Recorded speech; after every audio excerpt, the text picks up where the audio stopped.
Hi, I'm Jonathan Fields. Tune into my podcast for conversations about the sweet spot between work, meaning, and joy, and also listen to other people's questions about how to get the most out of that thing we call work. Check out Sparked wherever you enjoy podcasts. From LinkedIn News, I'm Jessie Hempel, host of the Hello Monday podcast. Start your week with the Hello Monday podcast. We'll navigate career pivots. We'll learn where happiness fits in. Listen to Hello Monday with me, Jessie Hempel, on the LinkedIn Podcast Network or wherever you get your podcasts. I have some incredible news. My second book, How to Have Difficult Conversations About Race, is now the #1 new release in its category on Amazon. I'm so excited for this because we've put a lot of work into it, and this was risky because as a lawyer who's focusing on negotiation and conflict resolution, talking about race seems for many to be outside of the scope of what I usually do. But again, how are we defining negotiation? We define negotiation as any time you're having a conversation and somebody in the conversation wants something. And as the podcast is titled, Negotiate Anything, we can negotiate anything. And in my years of doing all of this work in the professional world, difficult conversations about race is something that comes up over and over and over again in the workplace. And there isn't really a solid resource out there that blends the fundamentals of negotiation and conflict resolution and effective communication with this particular topic. So it's risky. It is risky to venture in this way, but I'm really excited and encouraged by this early result. So this is not just a win for me, this is a win for you too, because you are part of this tribe. And so a quick note about the book. Who did I write this for? I wrote this for the person who is passionate about changing the world and their organizations for the better, the leader who leads a diverse team, and the professional who wants to learn how to overcome the hidden barriers that make it tough to connect with people with a different background. So whether you consider yourself an ally or just want to avoid making a critical mistake when discussing race, this book is for you. And for you as a podcast listener, I'm making a direct request. After 6 years and over 600 episodes of Negotiate Anything, I'm asking for your support in this endeavor to make the world a better place. Our goal of the American Negotiation Institute is to change the world, and this book plays a critical role in making that happen, and we would love to have your support. We have the links in the description of this episode so you can get your copy of How to Have Difficult Conversations About Race.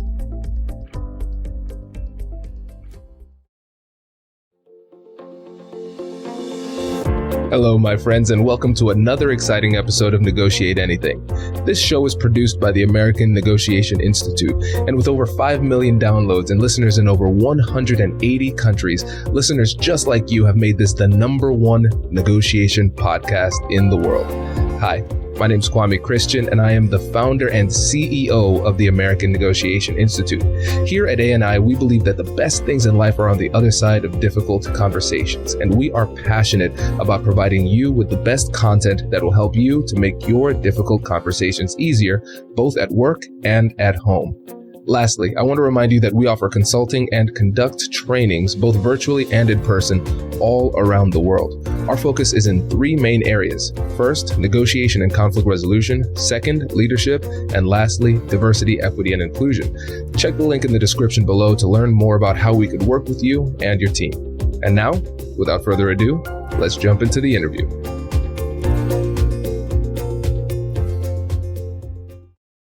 All right. Jade, thanks for joining us. Hey, thanks for having me, Kwame. I appreciate it. Yeah, man, it's great having you. And it is great to have you in person. Listeners, it's been probably like 2 or 3 years since I've actually done a podcast in person. So this is crazy. This is really cool. So Jade, how about you get us started by telling us a little bit about yourself and what you do? Well, thanks. First, I can say I've known you from way back when. So I think we'll start with that. But long way from Ohio State, and so I'm proud to see what you're doing, and seeing where you and your family have came in that time. So I knew it then. I'm glad to see it now. Appreciate that. So Jade Davis, I'm Vice President of External Affairs at the Port of Cleveland, and I oversee our government affairs, communications, marketing, energy projects, offshore wind, ES&G, projects at the Port of Cleveland, and then also our philanthropic giving. And so that ranges from everything from, small micro grants and things like that to, 6-figure grants that we give to organizations and communities around the Cleveland area that are working to improve quality of life.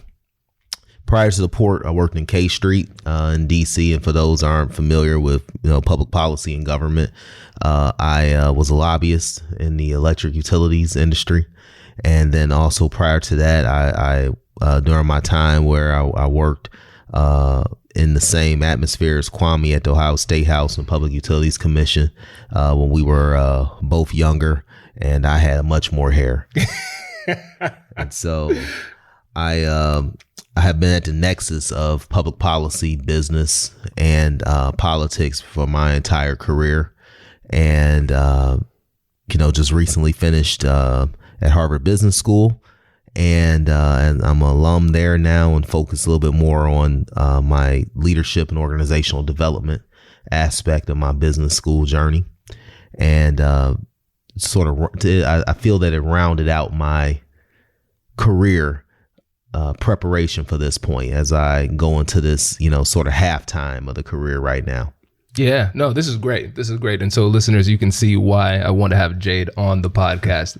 Just an incredible depth of experience too. And one thing that you didn't mention, I want to make sure you get a shout out too for the public affairs company that you and your wife have as well, because that entrepreneurial background will inform the way that you negotiate as well. Yeah. Both of us have families with some deep entrepreneurial roots. And we started Thornton Buckeye Group. It's my wife's company. And literally we started in Washington, D.C. when we were living there 2014 as a way in order to help some of our friends with developing their political strategies, and some were running for office, some working at companies in which they were tasked with finding out more information. And it has now morphed into right now it's the largest African-American female owned public affairs firm in Ohio. Based in Cleveland, clients all over the country. And, I've seen my wife do a lot of this more full time than me, but I serve as a senior advisor and help out, especially a lot of energy and political campaign strategy, things like that we may help with some clients. And she focuses a lot more on the coaching, the policy strategy, everything from helping clients do engagements with DEI to helping clients doing engagements with getting white papers and developing public policy, managing, lobbyists at the state, federal, local level, and all those kind of things. So it's a full service public affairs firm, and we're proud of it. This is great. This is great. So I think we have set the stage for your life. And really what we're going to do is we're going to use your professional career as a case study for different negotiation and persuasion endeavors. And so the focus of this episode is going to be on how to get to yes, essentially how to persuade as a leader. And so when you think about your approach to leading and managing and moving people from one position to another position with your communication style, what would you say is your ultimate goal in every conversation? I would say, depending on what the what role I play within this negotiation, it is to get to yes, especially if I am managing up and I'm talking to my CEO and we're trying to figure out what to do. He may have a different opinion, or he or she may have a different opinion. And I am trying to figure out how do I maintain my role, autonomy, and all those kind of things while still making sure that I'm delivering what's needed. And that's just more of as you get a little bit older and get into your career, you start realizing that ego counts a lot less and causes more issues than actual doing and execution and all those kind of things. And so staying focused on that is critical. When I'm managing laterally or subordinates is making sure that they're experiencing me as a leader, as a colleague, in a way that leaves them feeling heard, transparent, and what is needed, that they have direction that is actual direction and not just task mastering, that they feel whole from the interaction, and that I could be vulnerable enough to convey what it is that I really need to get done, what the vision really is for this task, and being vulnerable enough to receive things and be able to pivot if needed. Sometimes you're just wrong. and that's just the key, and that's just something that I've seen for a lot of people that could be the hardest part of their professional journey, of just being told, like, well, you're not the brightest, you're not the smartest, you don't know everything about all these intricate things. You're great, but just like Jordan won with Pippen and Grant and Rodman and all these other people. Like, that's still my GOAT. But I don't know if our GOAT gets 6 rings without having these other great compliments and around him of people who are great in their own right. And I'll tell you, just being in leadership and things like that, a lot of this for me was forged. And I had a boss tell me a long time ago, I was like, well, how do you know how to do these things? How do you know how to do these things? They're like, well, because I screwed them up. And when dealing and working throughout, my early career. Does your company invest in professional development training? If you believe that your team would benefit from a negotiation workshop, all you need to do is go to our website, fill out the workshop request form, and then we'll set up a time to chat. These workshops are completely customizable, and we've done them all around the country. Negotiation and conflict resolution skills are beneficial across all professions, but they're especially useful in procurement, purchasing, sales, sourcing, and contract management. Our calendar is filling up quickly, and we even have some workshops scheduled for next year. If you think you might want one, I'd suggest reaching out soon so you don't miss out. Check out the link in the description to learn more. And we will be right back after this.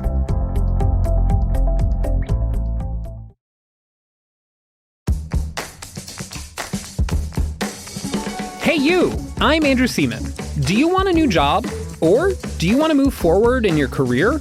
Well, you should listen to my weekly show called Get Hired with Andrew Seaman. We talk about it all, and it's waiting for you, yes you, wherever you get your podcasts. Brace the rudders! Raise the sails! Raise the sails! Captain, an unidentified ship is approaching. Over. Roger. Wait, is that an enterprise sales solution?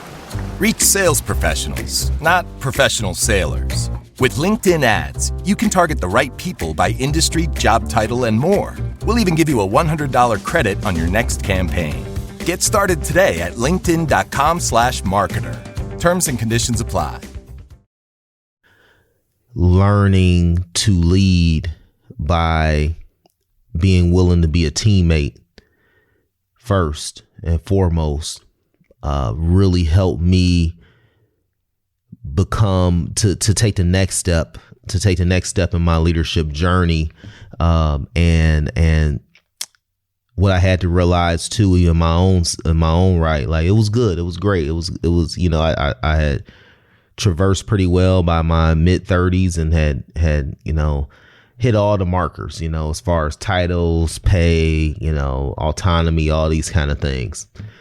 And I found myself thinking like, okay, what's next? And if I can't see what's next, why? And I remember my wife sat me down and was like, well, maybe you're not ready for it. And you married the right person when they can just be brutally honest to you. And shout out to Crystal Davis, my wife, 10 years now, next month in August. So, but we had this conversation, and I remember sitting there like, okay, babe, I got you. All right, I got you. But I'm still thinking like, no, I'm great. I'm good at what I do. I'm good at what I do. I'm sitting there thinking this. And she told me, a few months later, we're having the same conversation. She's like, well, until you realize that what got you here isn't going to get you to the next level. And I'm like, what did you say? Like, well, what got you here was good. Like, it was great. But what's going to get you to the next level is development of something else. And for me, that development was making sure that I could lead and I could be a teammate in a very authentic and vulnerable way that allowed people to really understand like what my motivations are. This is great. And there's so many interesting things that you said that I want to dig into. I think Let's dig. The first interesting thing was somebody in the Cleveland area admitting that Michael Jordan is the greatest of all time. I think that was fascinating. But that's for a different podcast. I'm of that generation. You see Blackish and see Andre Johnson's shoe closet. I have plenty of Jordans in my shoe closet. So. And I think a lot of guys, whether we were diehard Cavs fans or not, growing up, we all wanted those Jordans and wanted the jerseys and all those kind of things. Yeah, it's hard to shake. It's hard to shake. But I think one of the interesting things that I loved about this was you talking about the conversation with Crystal, your wife, because one of the things you mentioned before was managing egos. When you're managing up, when you're talking to the CEO of your company, you have to manage that ego. But in that conversation, she had to manage your ego, and it took time too, because she planted the seed in a conversation, and then a few months later, she revisited that conversation and challenged you again. And the thing that led to that massive leap in your career was accepting that, being more humble, and then recognizing that even though you are great at what you do, the next iteration of your career is going to be about leadership and the connection that you have with other people and the ability to motivate, inspire, and persuade other people. And so your ability to kind of check your ego in that moment is what led to the growth that allowed you to be a better leader. You captured it even better than what I just said it. To be honest with you, I think what happens oftentimes in a lot of organizations, a lot of families and things like that, throughout the early part of your career, you're very much like the folks that really progress quickly are the doers, are the executors, are the people who get, like I had a couple areas where I was a subject matter expert and I was able to go and do it. And I was consistent, reliable in those things, and it allowed me to get other opportunities and to progress. Okay. That's very different from executive leadership, to where you're not doing as much as you are facilitating information to, whether it be your board or whether it be investors or whether it be other colleagues in the various trade groups and things like that. And you're facilitating that kind of communication to them internally and externally within your folks, and you're managing processes. You're sitting down every day, probably a couple times a day, dealing with, okay, what is this division doing? Are we hitting our KPIs there? What is that division doing? Are we hitting our KPIs there? Why or why not? What can we continue to do better? These are questions you're asking now. And you still have doers who are going to be future leaders, who are going to be sitting in that seat someday, who are executing those things and getting those and hitting those KPIs, or trying to figure out why they're not, and adjusting and things like that.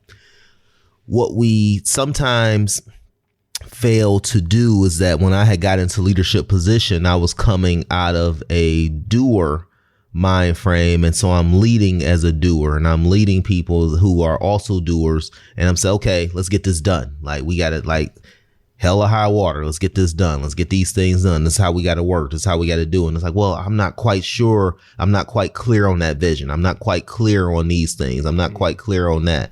And a lot of organizations, and individuals, and me included, had a hard time, for about a year and a half or so of my career, thinking like, well, am I good at this? Am I right at this? Am I leading us to the right place at the port? And it was when I realized with the help of Crystal that, well, your role is different. It's still about getting to the goal, but your role in getting to that goal is very different now. And those things, you know, are the things that really help organizations take that next leap or maintain being a well-oiled machine. And that's why, you know, small organizations don't struggle with it as much because you can see it. When you get larger and larger, it becomes harder and harder to spot because, you know, success is great. Everybody wants to be a part of it. But it's just like I tell kids all the time, like, you know, you can look at LeBron James and like, I want to be LeBron. I want to be LeBron. But are you willing to do those, to shoot those 2,000 jump shots a day when you're 14, 15? Are you willing to put in all that kind of work, even now that you don't see, just to get to that 48 minutes on the court? Those kind of things is sometimes those are things that are missed, that are critical. So even you can have very talented people, very, very good product that never quite reaches its full potential because of, you know, the disconnect between these stages of leadership and the stages of and how that changes. Yeah. Just like my CEO has a very different role than I do as well. And if you go and just plot me or one of my other, you know, colleagues in the VP level into that seat, if we don't realize that, probably gonna be in that seat long. But everyone else suffers as well within the organization. Absolutely. And I've heard it described as the leadership lid. Like a team cannot, or it's very difficult to outperform the quality of the leader. And so your team will grow and advance as you as the leader grow and advance. And one of the things that you mentioned there was, you've mentioned it a couple times actually, the role, understanding your role, and especially understanding the shift where you were before versus where you are now, and your role relative to other people. Because even though you're going to be authentic through all of your conversations, your approach is going to change based on who it is that you're talking to. What's your role? What's their role? What's the interaction of the role? Yeah. So how do you maintain your authenticity in these conversations, even though you might adjust your strategy based on who it is you're talking to? One of the main things about maintaining authenticity is just having a real curiosity about who people are, how they got there, where is it that they want to go. So it's not a single person that's going to be on a team that I lead that I'm not going to try to find out, like, what is your goal? What do you want to do? How did you get to here?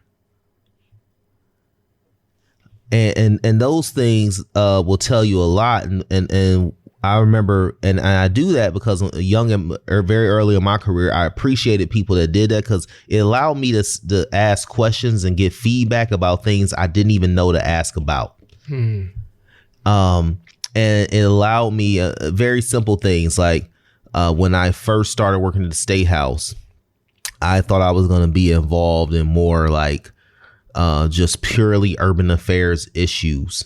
And when I started talking to folks that were in the caucus and doing policy work, they were like, well, you know, what is it what's your background and things like that? Have you thought about energy and tech and, you know, sort of forward looking things like that could really help deal with some of those urban issues in which I was thinking about, which jobs and availability and quality of life and all these kind of things. And it allowed me to think like, oh, I can affect those things maybe from a place where I'm more interested in and from a broader perspective by pivoting to that. And it ended up providing me with a career path that has been great for me and has been joyful for me. It's because I had a clear, dedicated interest in trade and shipping and energy and utilities and all these kind of things that I work with on a daily basis now.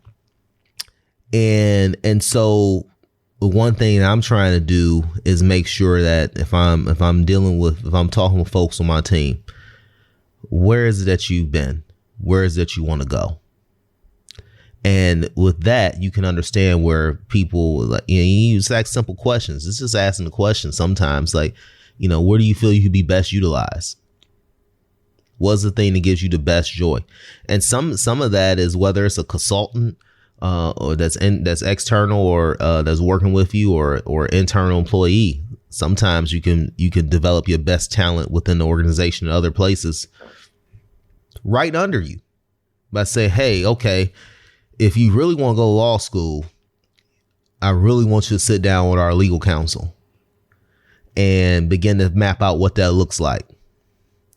And when we're doing policy papers, I really want you to focus in on, where do you think we may have issues at in regulation or in legal and things like that, and then be that liaison.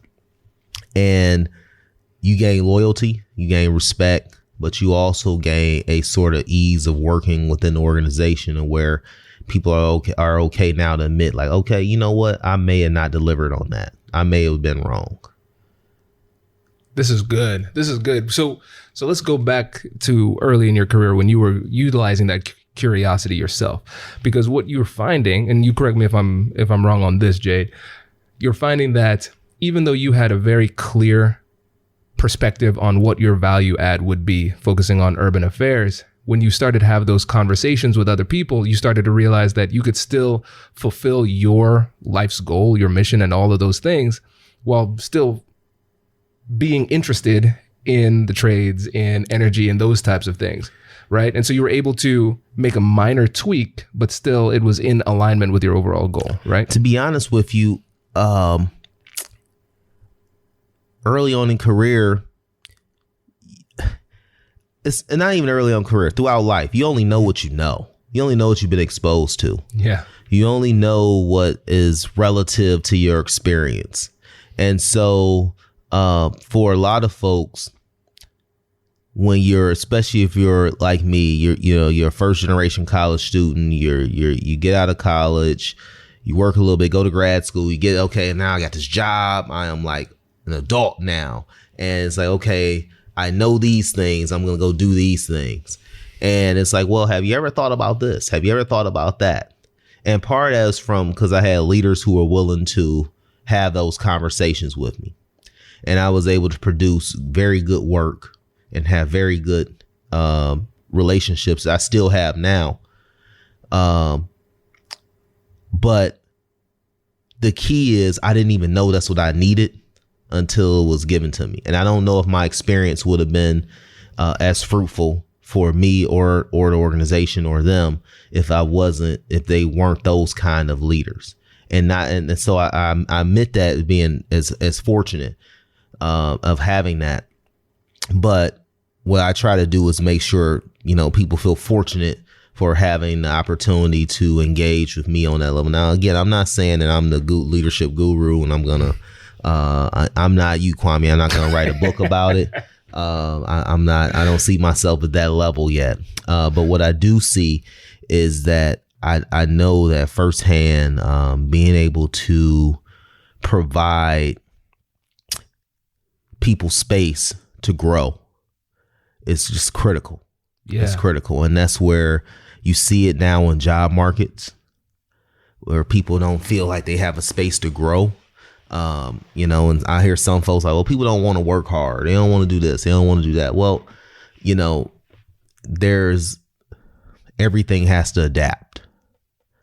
And you can't adapt until you're actually sitting down and figuring out, what are you adapting to? And that's something that I'm trying to make sure I continue to do, whether it's entrepreneurially, whether it's professionally, within our organization. Yeah. No, this is good. This is good because it kind of goes back to what you said about vulnerability too. Because for everybody in the conversation, there's a benefit to vulnerability. Because if you're vulnerable, now you're feeling safe enough and trust the other person enough to actually share forthrightly the information that people need to solve problems. And so it takes a strong relationship with the people on your team for them to be vulnerable enough to share that information with you, especially if you're their leader. But oftentimes we as leaders have to set the stage by being vulnerable. Like you said, admitting sometimes when we're wrong and sharing our goals and our vision very clearly so they can see where they fit into it. And then also with the example that you gave about the person who wants to go to law school, for example, you're saying, okay, see, I was thinking about putting you in this direction, but that doesn't serve you and your ultimate goal. You can still help us and our corporate and our organization by doing this, which helps you because it helps you to gain those legal skills that you'll need when you go to law school. And it helps us because we need researchers to do this research, right? Yeah. And so you're getting to yes, like we talked about, but you're open and willing to be flexible and work collaboratively with the people on your team through these difficult conversations. And it starts with that vulnerability. Yeah. And it's one thing that I wish I would have developed very early on in the career. Heck, even in college, of just having to be in a vulnerability, you know, go back to the early aughts, you know, I show up to college, FUBU shirt, fake Cuban link chain on, all that kind of stuff, you know, hey, and people could laugh about it, but I know if we go pull out those college IDs from the early 2000s, it'd be the same thing for many of you folks. But I didn't think there was a space and a place for that, for just, you know, asking these questions. I'm at the school. I'm with people from all around the world. I'm on a football team playing with guys from all over the country. And very few times my first 2-3 years, I just sit down and ask you, like, so, you know, what is your family do? What are you looking to do? Like, why are you majoring in this? Or why are you majoring in that?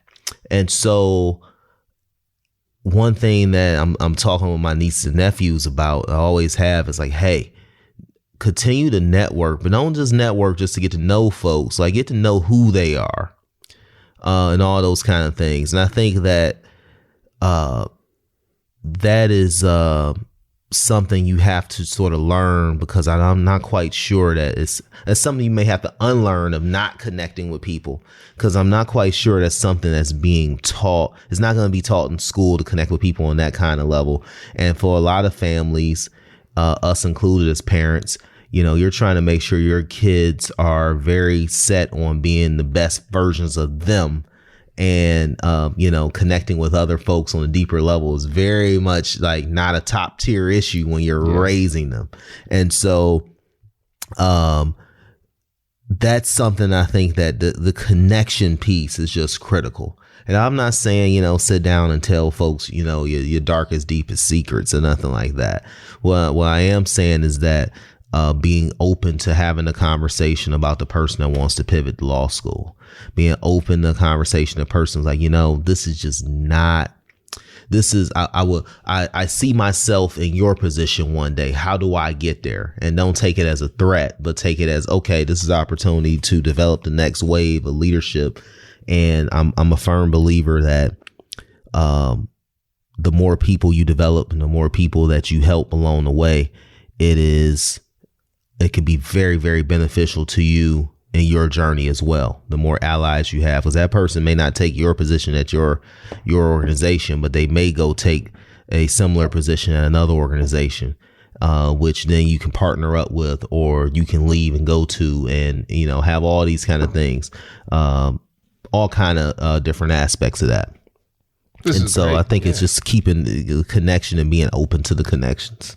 Yeah, no, that makes a lot of sense. And being open, it's much easier said than done. And like you said, much. You have to unlearn that previous, I would say a lot of times it's self-preservation, because we see the risk of sharing. I heard one of my previous podcast guests, Austin Hill, he described trust and vulnerability really interestingly. He said, when you're being vulnerable with somebody, you are giving them the keys to your own destruction and hoping they don't destroy you. Mm-hmm. And I mean, like, when you think about that level of gravity, that's pretty significant, you know? And like you said, you're not always sharing your deepest, darkest secrets, but you do recognize, like, hey, if I open myself up, there is some kind of danger if they take it the wrong way. But you have to take those small incremental risks. And I think about them almost like relationship tests. Yeah. Can I trust you with this? Oh, you passed the test. I can trust you with a little bit more. And then as you keep on doing that, you deepen the relationship. And then those difficult conversations that we talk about all the time on the podcast become a whole lot easier because people are sharing information and genuinely working together to try to solve the problem and make things better. Yeah. And I think, and when you talk about vulnerability, I mean, some of it is just, it's just being honest with folks. Like, I don't have the answers here. I don't know. This is sort of outside of my previous experience. I may have to go back and do some more reading. There's all these kind of things that are going on within the everyday of a project. I just had a critical conversation with my CEO last week about some things that we had to get done, some decisions we had to make as an organization. And he was very honest and said, hey, I don't know. Like, I need you to figure this out for me and help me and help me, get to this. I got to trust you in this. And those are kind of things. You're right. Yeah. It's giving them the keys and things like that. But we've been working together now for 6 years. And I'm quite sure it would have been 6 months if he felt that he could not come to me and have that kind of conversation and get an answer that is going to be fact-based, that is going to be rooted in truth and, fit within the goals of the organization, the greater organization. Those are all things that I think are necessary, though, because you just can't do it alone. As good as we think we are, you just can't do it alone. And I don't want to take NBA analogies to real life, but oftentimes you look at all these like championship dynasties and things like that. I'm not the LBJ hater that some folks are. I think LeBron James is going to go down at the end of the day as one of the greatest all time. He's a top 5 player, no doubt, hands down, all time. But people say, well, he needed so much help. And I'm looking around like, go through all these dynasties, go back to the 40s and 50s, like Hall of Famers galore on all these teams that won 3, 4, 5, 6 titles. These weren't just, these weren't YMCA guys that were out there with 1 star. This is not how it works. And so if you have a great organization, a great product, all these kind of things, there's probably a lot of stars. There's probably a lot of people that could be CEO. A lot of people. There's a lot of people that can be VP. There's probably a lot of people that can be a senior director, manager, all the way down to greeting at the front door. There's probably a lot of people that can do those things within that organization. But the organization is someplace worth being. That's what you need. A lot of people that are willing, that can step up if need be. Exactly. And to that point too, even if you could do it all by yourself, you wouldn't want to, because it would be exhausting and unpleasant. Yeah. Would you enjoy it? Would you have enough left to enjoy it, to see it? Those are all kind of things, I think those things are, look at the Apple journey, look at the Microsoft journey. I mean, the talented, bright people were involved with all of this from, for years and decades. And not everybody was, Steve Jobs or, Bill Gates, but there was a lot of people who could have been, who were involved with this. And some of them left and went and did other great things. Some of them stayed and did great things. Some of them went and did low key things that were critical. When you start talking about other algorithms or other smaller companies and tech companies and things like that, I think there's a lot of things that we see. We had, some senior folks leave over the last few years who have went on and done great things at our organization. Thornton Buckeye Group is constantly working with people who are looking to expand and right size their profile within the public policy sphere to do great things. Is not just one way to do it. It's not just one person doing it. And again, it all gets down to being willing to have that conversation, being willing to listen, and being open to, what's possible. Yeah. It's hard. Sometimes we want to know. I know it. I can do it. Trust me, I know. But it's almost always not the way to do it. Right. Exactly. Well, Jade, really appreciate it, man. This is really great. I feel like I could just keep on going. And I know that because we talked for like an hour before we started. Yeah, definitely. But before we go, can you let the listeners know again about where you are now, your public relations company, and how they can get in touch? Thornton Buckeye Group. You can check out ThorntonBuckeyeGroup.com. So that's THORNTON Buckeye, BUCKEYE Group,